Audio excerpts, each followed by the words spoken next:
त्रिशूल और सुदर्शन चक्र, इन दोनों में से सबसे ज्यादा शक्तिशाली अस्त्र कौन सा है? आइए हम देखते हैं। हिंदू धर्म ग्रंथों और पुराणों में भगवान शिव और भगवान विष्णु के अद्भुत अस्त्र का वर्णन मिलता है। इनमें से दो प्रमुख अस्त्र त्रिशूल और सुदर्शन चक्र बेहद शक्तिशाली माने जाते हैं। इन दोनों अस्त्रों का इतिहास, प्रभाव और महत्व विभिन्न धार्मिक कथाओं और पुराणों में मिलता है।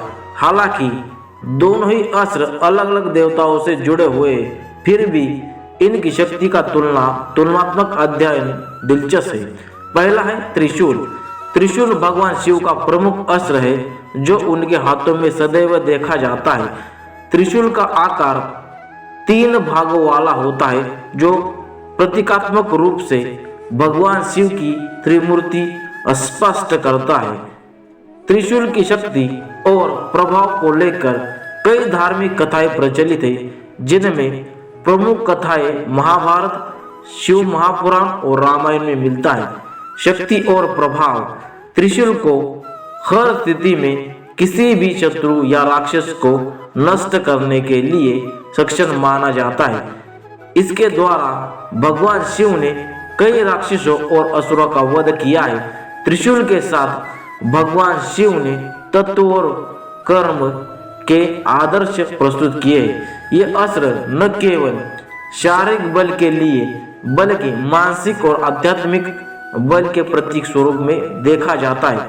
ये अस्त्र जीवन के 3 प्रमुख गुणों जैसे सत्व हो गया, रजस हो गया और तमस को पार करने की क्षमता रखता है।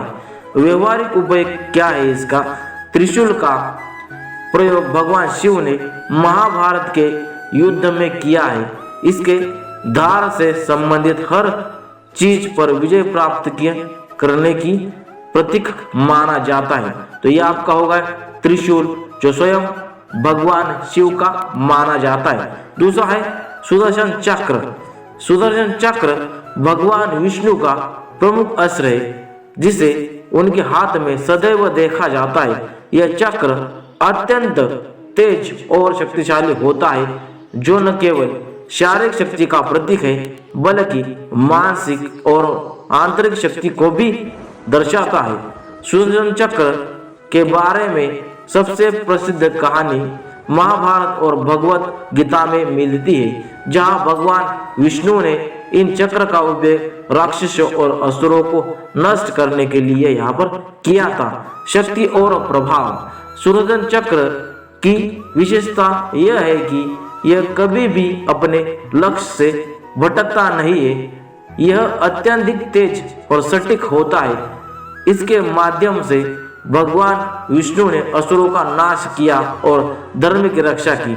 यह चक्र न केवल शत्रुओं को नष्ट करने की शक्ति रखता है बल्कि इसे एक दिव्य ऊर्जा का प्रतीक भी माना जाता है। इसे भगवान विष्णु का चमत्कारी अस्त्र माना जाता है, जो असंभव को भी संभव बना सकता है। सुदर्शन चक्र का उपयोग विशेष रूप से युद्ध में किया जाता है। इसे भगवान विष्णु ने महाभारत के युद्ध में भी अर्जुन को दिया था, जो उसकी विजय में सहायक हुआ। सुदर्शन चक्र की गति इतनी तेज होती है कि यह अपने लक्ष्य को नष्ट किए बिना वापस नहीं लौटता है। त्रिशूल बनाम सुदर्शन चक्र, जहां त्रिशूल जीवन के 3 प्रमुख पहलू को संजीवनी देता है और संहार के रूप में कार्य करता है, वही सुदर्शन चक्र एक अभेद अस्त्र है जो कभी लक्ष्य से भटकता नहीं और शत्रु को तत्काल नष्ट कर देता है। त्रिशूल आध्यात्मिक और शारीरिक संतुलन का प्रतीक है, जबकि सुदर्शन चक्र शुद्धत्म, शक्ति और तेज गति का प्रतीक है। दोनों अस्त्र का प्रभाव अत्यंत शक्तिशाली है, लेकिन यदि तुलना की जाए तो सुदर्शन चक्र को अधिक शक्तिशाली माना जा सकता है, क्योंकि इसका कोई मुकाबला नहीं होता है। यह न केवल शारीरिक बल्कि मानसिक शक्ति को भी प्रभावित करता है। सुदर्शन चक्र की शक्ति यह है कि वह भगवान विष्णु के हाथ में हमेशा तैयार रहता है और कभी अपने लक्ष्य से भटकता नहीं। अत्यंत त्रिशूल और सुदर्शन चक्र दोनों ही अपनी अपनी जगह पर अत्यंत प्रभावशाली और शक्तिशाली अस्त्र है जो प्रत्येक देवताओं के विशेषताओं को दर्शाते हैं। इनकी तुलना करना कठिन है क्योंकि ये दोनों अलग अलग उद्देश्य और कार्य क्षेत्र के लिए बना गए हैं। तो आपको क्या लगता है, सुदर्शन चक्र सबसे बड़ा है या त्रिशूल सबसे बड़ा अस्त्र यहाँ पर माना गया है? ये मुझे आप कमेंट करके बता सकते हैं। तो आज के वीडियो के लिए बस इतना ही दोस्तों। इसी प्रकार का कंटेंट में लाने की कोशिश करता हूँ और हमेशा यूनिक कंटेंट आपके लिए प्रोवाइड करूंगा।